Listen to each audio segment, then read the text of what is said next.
కలికిరెడ్డి శ్రీనివాసరావు గారు మా మీద అనవసరంగా నోరు పారేసుకున్నాడు.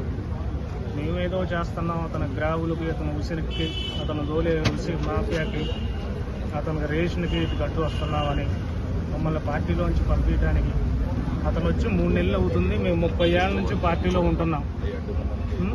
30 ఏళ్ళ నుంచి మేము పార్టీలో ఉన్నాం. 3 నెలల నుంచి వచ్చి అతను సభ్యత్వం కూడా లేదు, మమ్మల్ని సస్పెండ్ చేస్తాడంట. మాఫియా మమ్మల్ని ఎదురైతే బట్టలు తీసి కొడతాడంట. ఈ అవమానాలు భరించే బదులు తాగడం మేలని చెప్పి మా ఆవిడ నిద్ర మాత్రల మీద చనిపోవడానికి ప్రయత్నం. ఎంపీ గారు మాట్లాడారు సార్, సీఎం గారు ఇవాళ సర్వే కూడా పెట్టారు, యాక్షన్ తీసుకుంటాం, మీరేం తొందరపడద్దని రఘురామ్ గారు మా జిల్లా పంచాయతీ అధ్యక్షులు వచ్చారు, ఎంపీ గారు వచ్చారు, అలాగే జవహర్ గారు వచ్చారు, మినిస్టర్ గారు వచ్చారు, డబ్బు గారు వచ్చారు. అందరూ మాకు భరోసా ఇస్తున్నారు. మేము ఉన్నాం మీకు.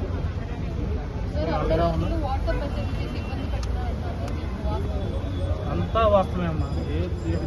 ఉద్యోగస్తుల్ని మరీ విపరీతంగా ఇబ్బంది పెడుతున్నారు. లేడీ ఉద్యోగస్తుల్ని మరీ బాగా ఇబ్బంది పెడుతున్నారు. అన్నీ వాస్తవాలు. మీరు వచ్చి అక్కడ క్యూరీ చేసుకున్నా పెద్దలు చెప్పలేకపోతున్నారు. అన్నీ వాస్తవాలేమో. అక్కడ జరిగేది వాస్తవం. అది ఏం డిమాండ్ చేస్తున్నారు? మాకు పార్టీ మాకు న్యాయం చేయాలి. మాకు అతను వేరే వాళ్ళు ఇన్ఛార్జ్ చేయాలి. మాకు అతను అక్కర్లేదు. మేము అతను వద్దనుకుంటున్నాం. పార్టీ కులాల మధ్య చిచ్చు పెట్టడం నిన్న ఇంత జరుగుతుందమ్మా. అందరినీ పిలిచి పెద్దలను పిలిచి తప్పైంది, ఇలా జరగకూడదని చెప్పకుండా కులాలను పిలుచుకొని మనం ఎస్సీలు అందరం ఒకటి అని చెప్పి కులాల మధ్య అందరూ మేము పల్లెటూరులమ్మా. అన్ని కులాలు అన్నదమ్ముల్లాగా ఉంటాము.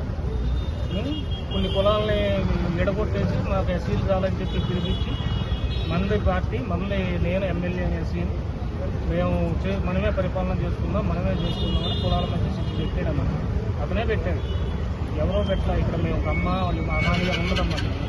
అందరం కలిసే ఉంటాం. అతనే చిచ్చు పెడుతున్నాడు కులాల మధ్య.